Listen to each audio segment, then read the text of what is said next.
And the other thing I thought too was, if you had been repeatedly in your 20s groomed, drugged, and taken advantage of to the point of waking up to find that you are being fully taken advantage of, I find it odd that you would monetize that event in your life by taking the show on the road and doing a one-man show called Baby Reindeer, which is the basis for this now Netflix series, and reenacting not only the situation with the stalker, but also your abuse at the hands of this movie producer. And to me, that seemed a little odd. It seemed odd that you would want to do that, and it seemed odd that everyone continues to give him a pass as though that isn't odd. Everyone's like, look how honest he is. And I think to myself, could one be like, something's either really wrong with you if you would want to continue to reenact the worst parts of your life for the entertainment of others, or possibly it didn't happen.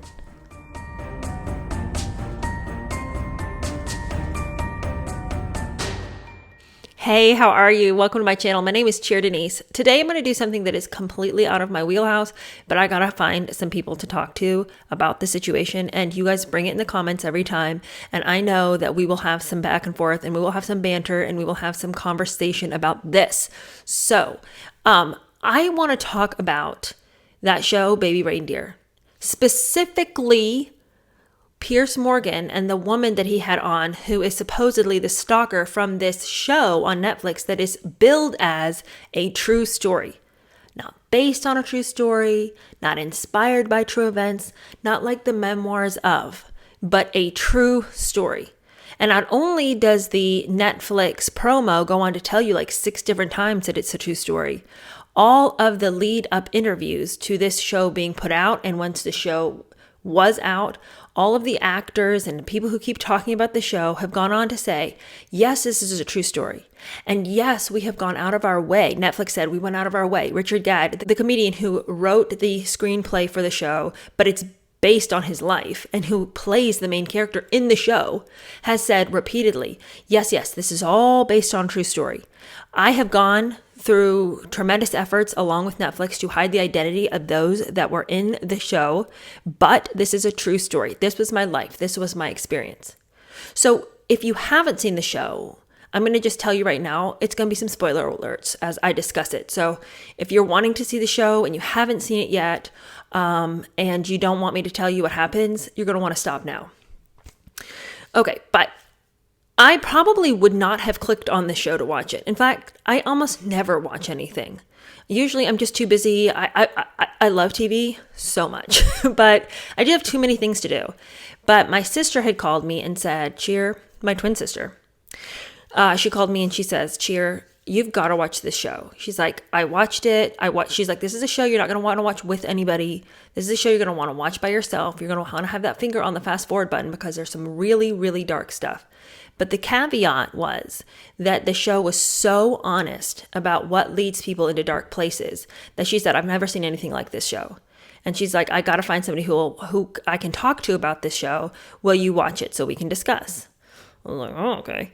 And it turned out that my husband that week he's not down for any like crazy wild show. Like he just wants to watch the old faithful shows. Like how many times have we watched Top Gun? How many times have we watched Friday Night Lights? I mean, it's like he has his movies he wants to see, and then like never do we stray. So he was working overnight shift, and so I was like, this is my opportunity to watch the show.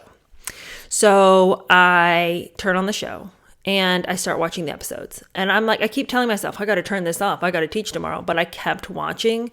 I was 4 episodes in it, and on the 4th episode, which is a flashback episode to a super traumatic event.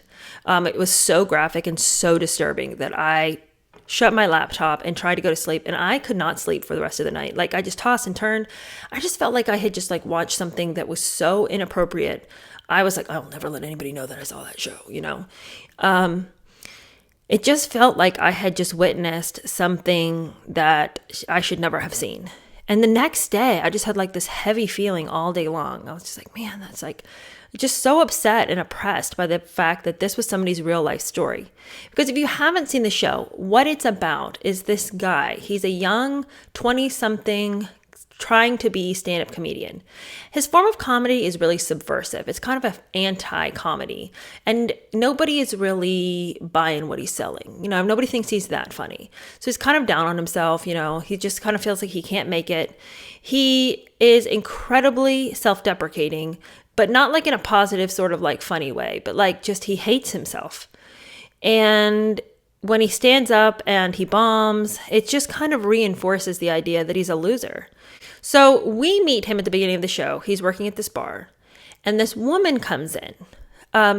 Probably, I wouldn't say that she would be traditionally thought of as extremely attractive, heavy-set woman. She's quite downcast. She's upset.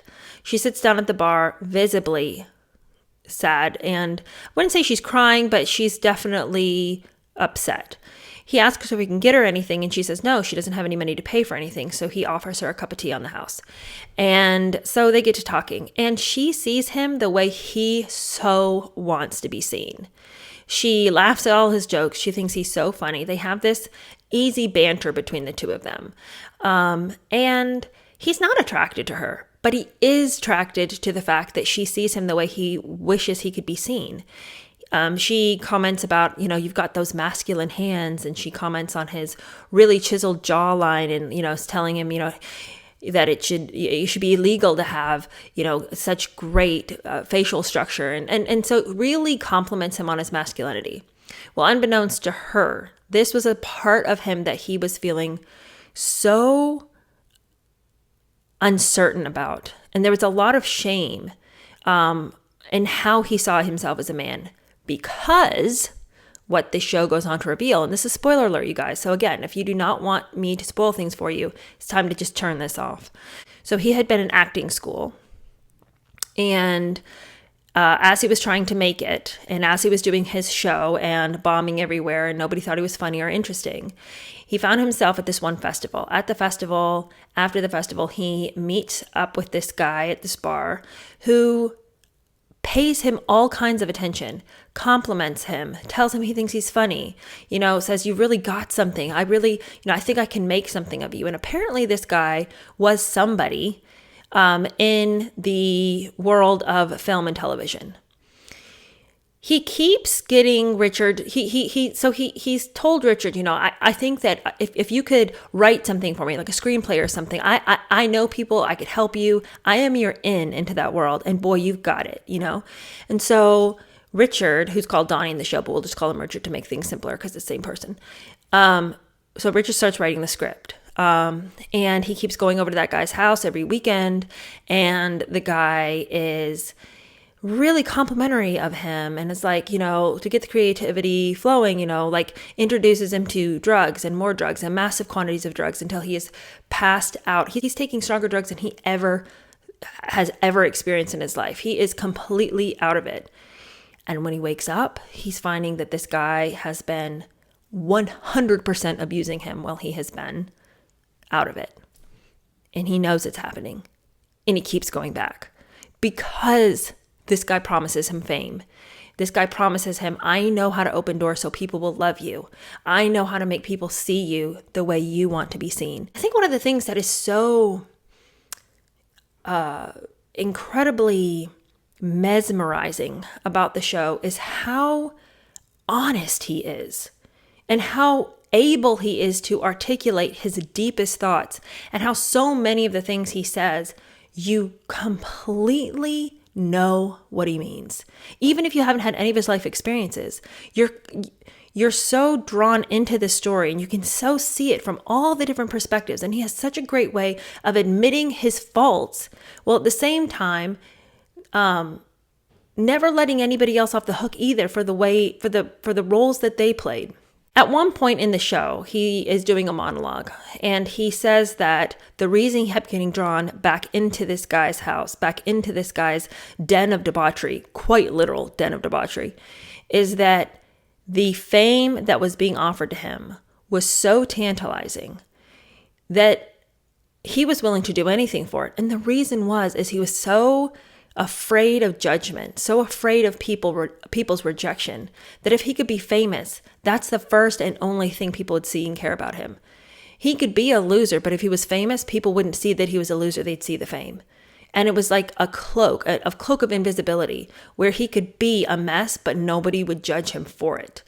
And so he found himself repeatedly going back to his abuser over and over and over again, till at one point, it's not just the guy messing with him.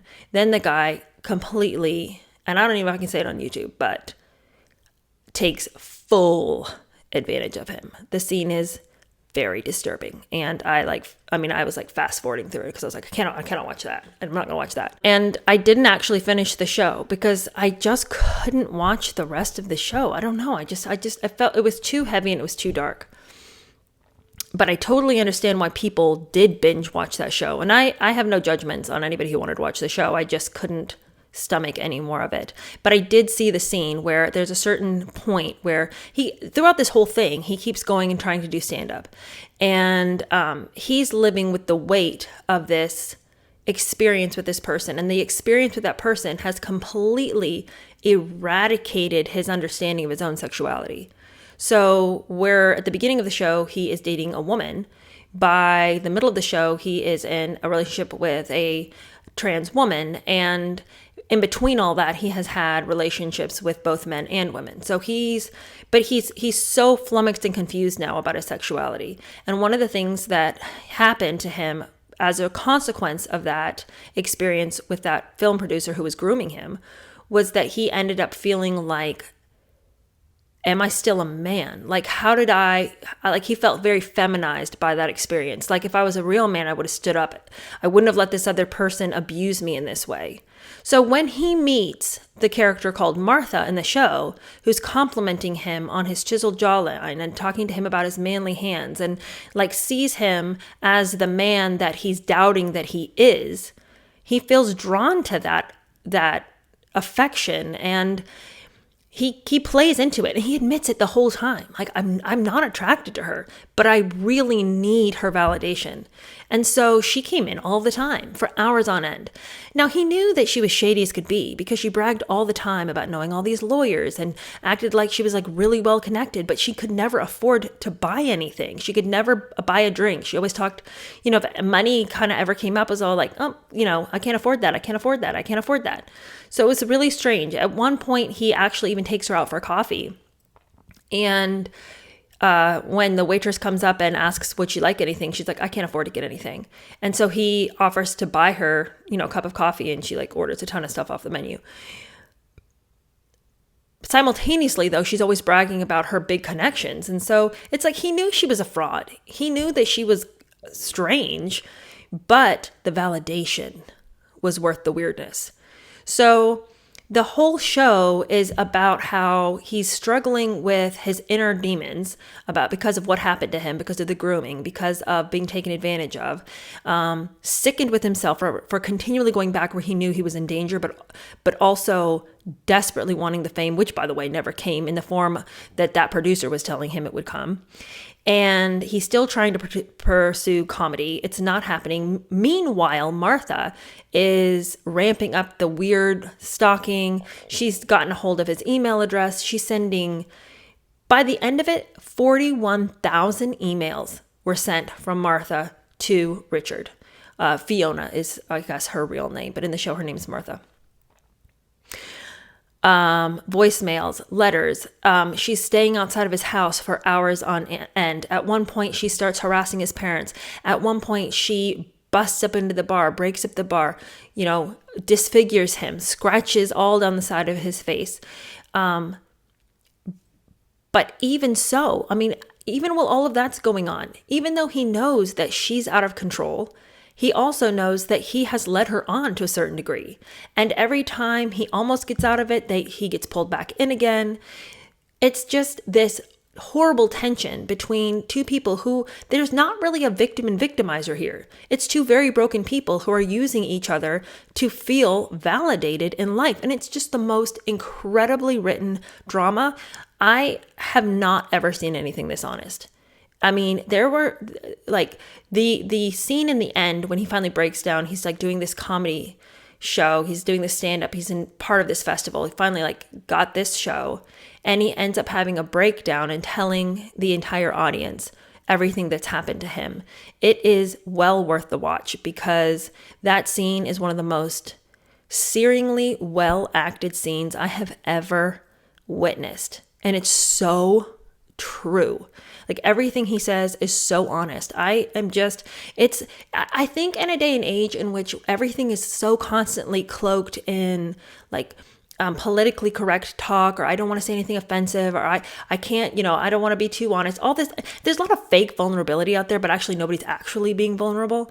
And this show is genuinely vulnerable on every level, and it's not preachy. And I think that's the other thing too. It doesn't take any political sides, because there's a lot of stuff in the show that could get political, but it never does. It's just a story of a guy and his life.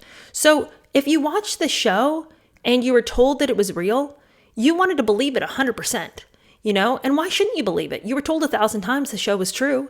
You've been told 1,000 times. This is not based on events. This is the event. By the end of the show, Martha is sentenced to like 9 months in prison when they finally pin her down as his stalker. When he finally goes to the police and finally gets some help and stops kind of fooling around with this idea that, maybe I'm at fault and maybe she really isn't that big of a deal. But finally it gets to like these screeching heights of insanity that he's got to get the police involved. And it's a very messy thing. So you finish the show, and the reason that it has become so popular is because we're told it's true. This show would not be this popular if it was just the story, like some kind of, Netflix show.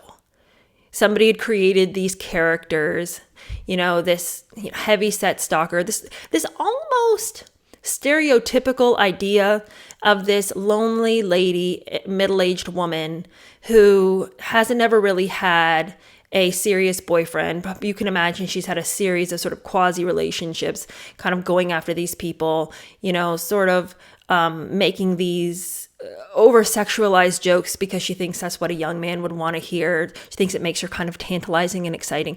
It's almost seems like you couldn't write a character better. I mean, it almost feels like she's a little bit of a stereotype, but you're told that it's all true. And so people couldn't stop watching it. People can't stop watching it. And then Piers Morgan finds the real Martha. Now, Piers Morgan had this woman on. And by the way, she was found within 30 minutes of the show airing. I mean, it was like crazy how fast people found the character to the show that supposedly Netflix had done their due diligence to make sure her identity had been covered. But her identity wasn't covered at all. In fact, they had used some of the very tweets and messages that she sends to the character Donnie, Richard Gadd, in the show, word for word, including their spelling errors in the movie. They they cast an actress who's a bigger woman. They give her a Scottish accent. They use the very tweets that this woman used. And then they want to act like they shrouded this character in mystery and there would be no finding her. What I think is interesting is the producer who supposedly took advantage of him. Somebody thought they had pinned who that person was, but that turned out to be falsehood. To this date, no one quite knows who that person was. So nobody's found him. But this woman, Martha, / her real name is Fiona Harvey, they found her instantaneously.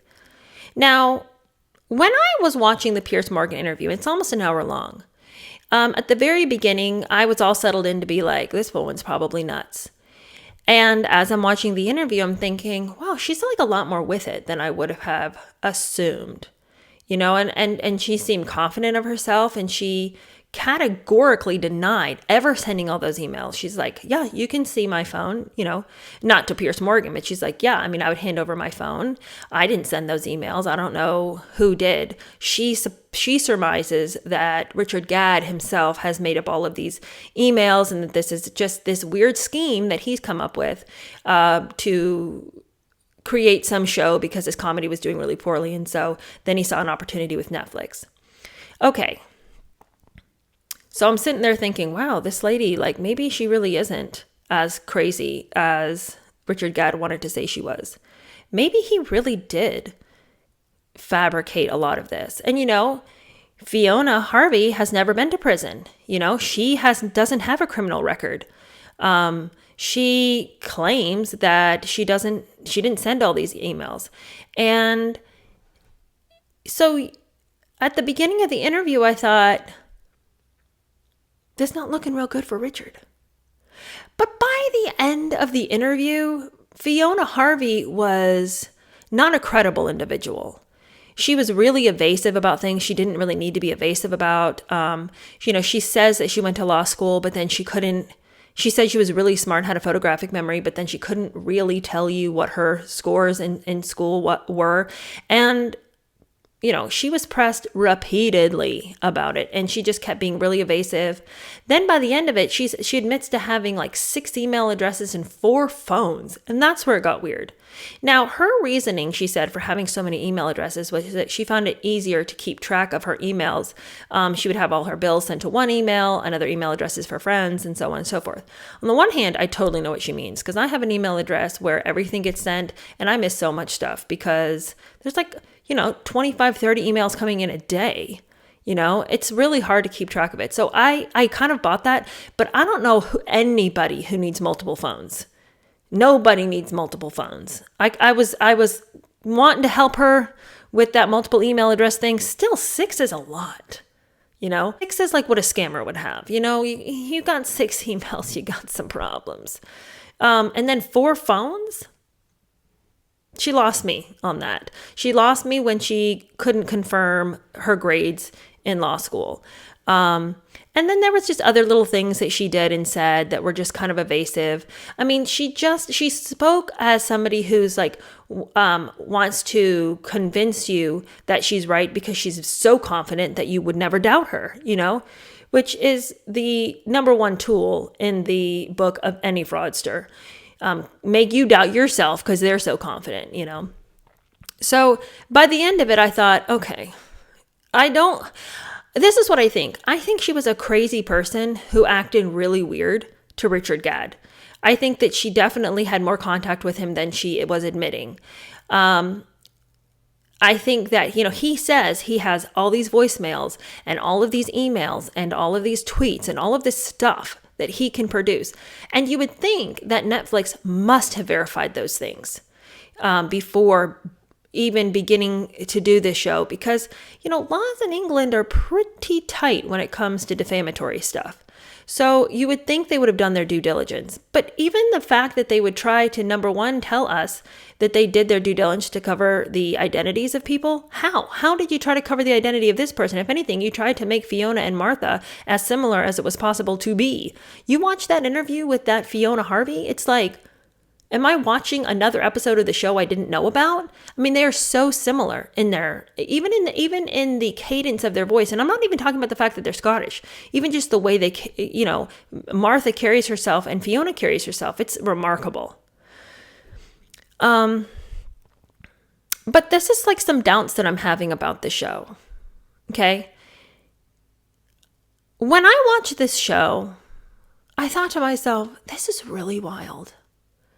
And this is the sort of stuff that would be really, really, really easy to exaggerate, because how do any of us know really what was going on? You ever have that friend where every time they tell a story, they're always the one in some kind of like harebrained crazy situation. There's always something wild happening. They're a storyteller, and they're a fun friend to have around because they're a good storyteller. But you always kind of are like, you trying to take what they say with a grain of salt, because you're like, okay, why does it seem like chaos and travesty follows you everywhere? And so I sort of thought when I was watching this show, like, is this really true? And I'll tell you what made me really raise an eyebrow. And it was that the way this show came to Netflix was Richard Gadd had kind of a breakdown on stage of this comedy show that he was doing, where he sort of just threw up his hands and decided to tell the audience, supposedly, this is how it went, decided to just tell the audience what exactly had transpired in his life and like the big struggles in his life and how his life was coming to bits because of it. And on the Netflix series, it's one of the most poignant scenes, well worth the watch. And apparently this was so jarring and yet shocking in real life, the people who witnessed it, that he became quite famous because of that incident. Now, I went back and found that incident, and it's nothing really like the situation on Netflix. Obviously, it's polished up on the Netflix. It's a more linear, more emotional expression of what's happened in his life, and also a much more honest one.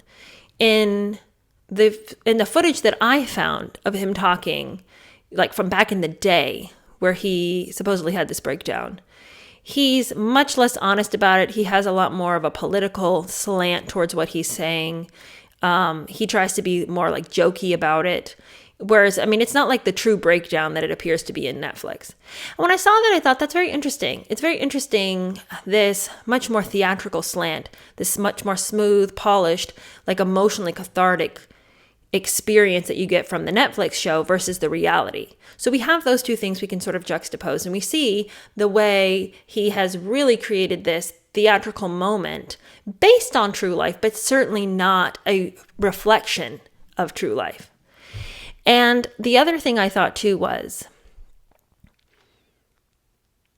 if you had been repeatedly in your 20s groomed, drugged, and taken advantage of to the point of waking up to find that you are being fully taken advantage of, I find it odd that you would monetize that event in your life by taking the show on the road and doing a one-man show called Baby Reindeer, which is the basis for this now Netflix series, and reenacting not only the situation with the stalker, but also your abuse at the hands of this movie producer. And to me, that seemed a little odd. It seemed odd that you would want to do that, and it seemed odd that everyone continues to give him a pass as though that isn't odd. Everyone's like, look how honest he is. And I think to myself, could one be like, something's either really wrong with you if you would want to continue to reenact the worst parts of your life for the entertainment of others, or possibly it didn't happen. And what I don't want to say it didn't happen because I don't know, but and I'm not even saying, I'm okay. This is what I am supposing. Don't come after me, you guys. What I am supposing is that if a person had truly experienced those things, how could you keep reenacting it on stage? Now, perhaps you experienced a color of those things. Maybe you really were lured into this den of debauchery. Maybe you were even offered drugs. Maybe you even woke up and found this person had decided to start taking some of your clothes off. Okay? But a full-on of another man, and that had not ever been, there was nothing you were into, seems like a strange thing to kind of keep monetizing. Then Netflix comes and says, we're not just going to have you do this one-man show where Martha is a bar stool and, I don't exactly know how he was playing his abuse scenes, but we want to do a full, robust, there's going to be cast members, we're going to go down rabbit trails of storylines, there's going to be a whole thing. And he signs up for that. I mean, that scene where he is taken advantage of was so disturbing, even as I was fast forwarding it. I mean, I wasn't even watching the full thing, and I was so disturbed. And I wouldn't say that I'm a prude, but I was just like, this is so upsetting just to watch. How is he acting this out and this happened to him? And I don't know why more people aren't being like, that's weird. That's a bit of a red flag that this might not be all that it could be. But what I find interesting is Martha/Fiona was found instantaneously. But this producer who supposedly did this to him, how many of those people are there? But we can't track that person down. And it just makes you want to wonder, he made no efforts to hide who Fiona was, even though he says he did. And this producer, of course there's not such an obvious paper trail as to who that could be. But is it inconceivable that someone couldn't figure out who that was? with all the internet sleuths out there who have more than enough time on their hands to figure it out. It's odd to me that they haven't found this person, unless perhaps he doesn't exist. Okay, but here's the thing. I'm not even saying that Richard Guy didn't have a wild, crazy life, because I think he did. But I think the fact that they are saying this is a true story, but that a major point in the story where Martha's sitting on the stand and confessing her sins and I'm guilty, I'm guilty, I'm guilty, and they put her in the slammer for 9 months, that they can't find any record of Fiona Harvey, the clear woman that this character is based on, was ever in prison. What's going on with that? So I feel like Netflix realized that the show would not take off unless people believed it was 100% true. But just based on the fact that the breakdown in real life doesn't really look like the breakdown on the show. The fact that Fiona, they say we tried to hide her identity, but they really didn't. And she says she's prepared to, give everything up so that she can, sue Netflix.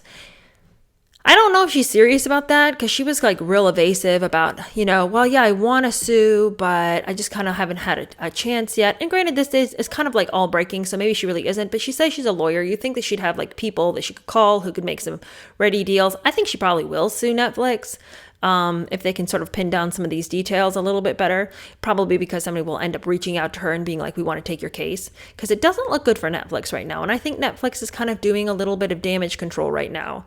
But I certainly think that there are red flags about this show. And I certainly am prepared to believe that Richard Gadd, though he wrote an impeccable show as far as the honesty that it appears to be showing. And when I say honesty, I don't even necessarily mean that the story is true, but the self-reflection, the tale of how humans are marred by their experiences, how it can twist you up inside, how it can make you do things that you don't even understand why you're doing. You don't even want to do these things, and you're doing them as a reaction to abuse that you've either suffered at the hands of somebody else, or self-abuse that you've engaged in by hurting other people, and you knew you were hurting them, and you still did it because for whatever reason there was something gratifying about it. The show is incredible. And I think that when I look at the breakdown that you can find online of him doing the show in which he talks about all of the abuse, like the real time, this really was his breakdown on stage versus the one that he does on Netflix. You see, he's had a lot of growth about the way he would explain his life experiences. So the breakdown that he has on Netflix is somebody who's actually thought, like even more about his motivation than the guy that originally is talking. The Richard Gadd who breaks down in real life hasn't really thought about all the motivations. And he has a lot more platitudes, a lot more like sort of political slant. He's a lot more evasive and jokey and sort of defensive in his comedy and just kind of like deflective. Whereas the guy who's having the breakdown on Netflix is truly a self-reflective, broken person who is like, he doesn't even have time to lie to himself anymore. It's just like, I need the truth.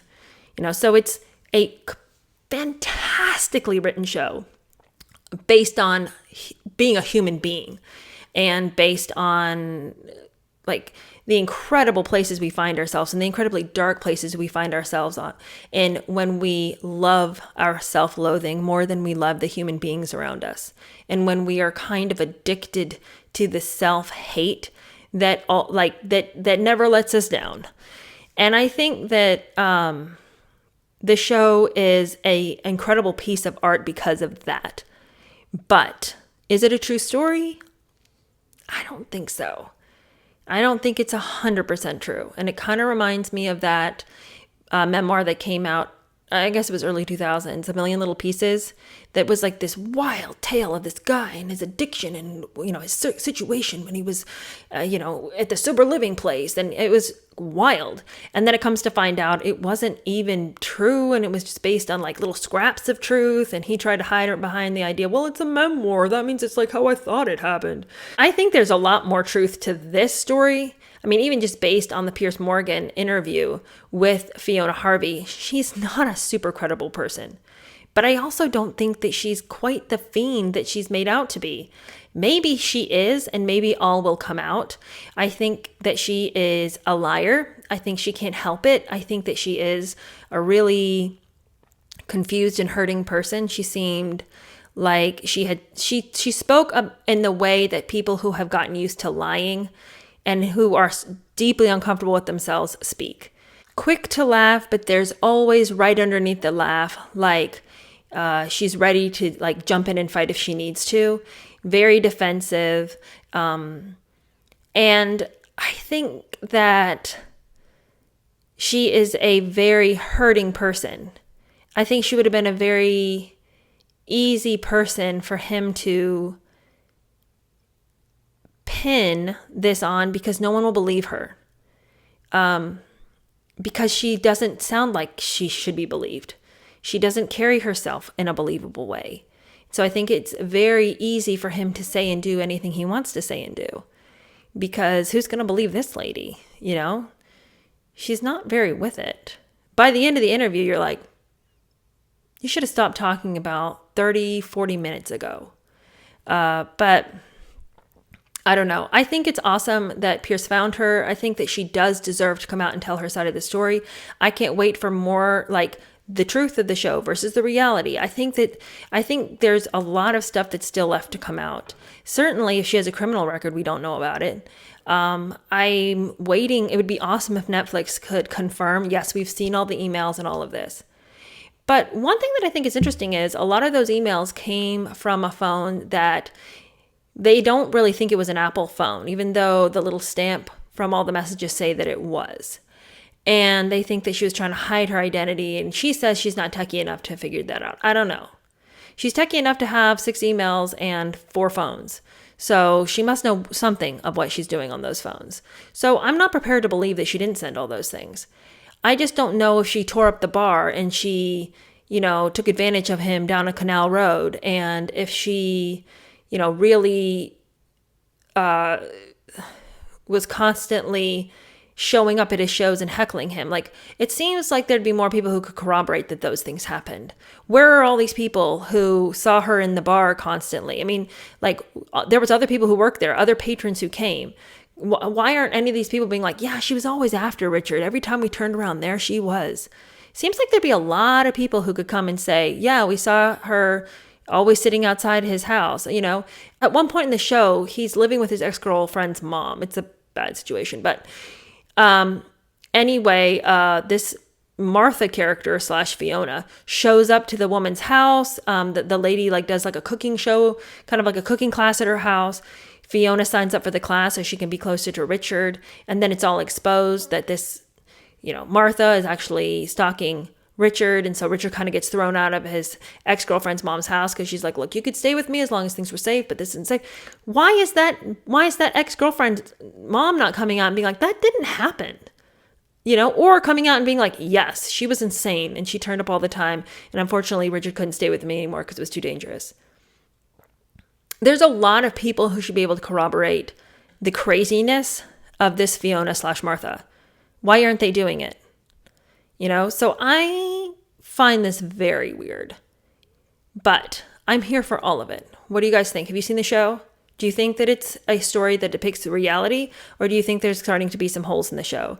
And do you think anything that I said makes any sense, or do you think I just need to go to bed? Probably it's late, but I'll see you guys later. Please comment and tell me what you think, and tell me your thoughts. Tell me if you think that, Richard is 100% right, and that this story sounds like totally true to you, and that maybe you don't agree with anything that I've said so far, or maybe you do agree with some of the things I've said. Let me know. What do you think? I can't wait to talk. See you guys later. Bye.